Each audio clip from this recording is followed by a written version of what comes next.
एक दफा का जिक्र है कि जंगल में तूफानी बारिश हो रही थी। बिक्री की नजर एक शेर के बच्चे पर पड़ी जो बहुत बीमार था और सर्दी से कांप रहा था। शेर के बच्चे ने काफी दिनों से कुछ खाया नहीं था। बिक्री को शेर के बच्चे पर बहुत तरस आया। बिक्री ने प्यार से इसके सर पे हाथ फेरा।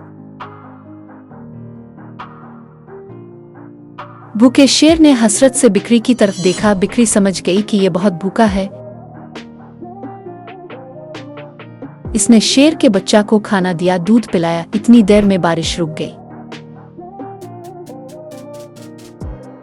बिक्री ने वहां से जाने का इरादा किया, लेकिन फिर इसे ख्याल आया कि कहीं शेर का बच्चा अकेले मर ना जाए। लिहाजा बिक्री उसके पास रुक गई। 2-3 दिन अपने घर नहीं गई, बल्कि शेर के बच्चे की देखभाल करती रही। बिक्री की देखभाल की बदौलत शेर का बच्चा तंदुरुस्त हो गया। बिक्री ने सोचा, अब शेर का बच्चा तंदुरुस्त हो गया है, अब मैं चली जाती हूँ। मगर फिर इसे बच्चे पर रहम आया कि इसके माँ बाप तो ना जाने कहाँ हैं। ये बेचारा अकेले में घबराएगा, कहीं शिकारी का निशाना ही ना बन जाए। चुनांचे वो इसे अपने घर ले आई। यहाँ शेर का बच्चा बिक्री के बच्चों के साथ ही रहने लगा।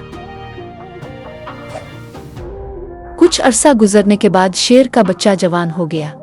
एक दिन बिक्री घास खा रही थी और शेर का बच्चा बिक्री की रखवाली कर रहा था। ऊपर से एक ईगल गुजरा। इसने देखा कि बिक्री घास खा रही है और शेर उसके पास बैठा है, जबकि शेर तो बिक्री को खा जाता है। मगर ऐसा कुछ नहीं हुआ। ईगल ये माजरा पूछने बिक्री के पास आया तो शेर ईगल की तरफ लपका और इसे आड़ा दिया। एक दिन ईगल मौके पाकर बिक्री के पास गया और पूछा कि क्या माजरा है। बिक्री ने इसे सब कुछ बताया और ईगल को नसीहत की कि अगर हो सके तो तुम भी किसी के साथ नेकी करना। ईगल अपने अंदर नेकी का जज्बे लेकर चला गया। एक दिन ईगल ने देखा एक चूहा ठंडे पानी के तालाब में गिरा हुआ था। चूहा बाहर निकलने की कोशिश कर रहा था मगर डूब रहा था। ईगल को बिक्री की नसीहत याद आई। वो उड़ा और उसने अपने पंजों से चूहे को पकड़ा और पानी से बाहर निकालकर जमीन पर छोड़ दिया। चूहा ठंडे पानी में रहने की वजह से कांप रहा था।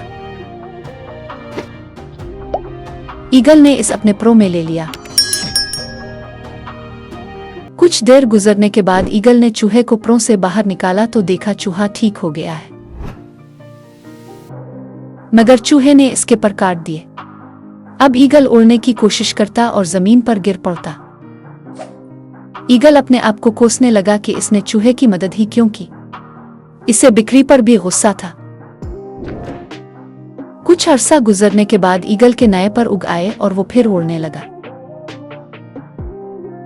वो सीधा बिक्री के पास गया और बिक्री को अपने साथ हुआ सारा वाकया सुनाया। बिक्री ने कहा, नेकी करो जरूर, मगर फितरत देखकर।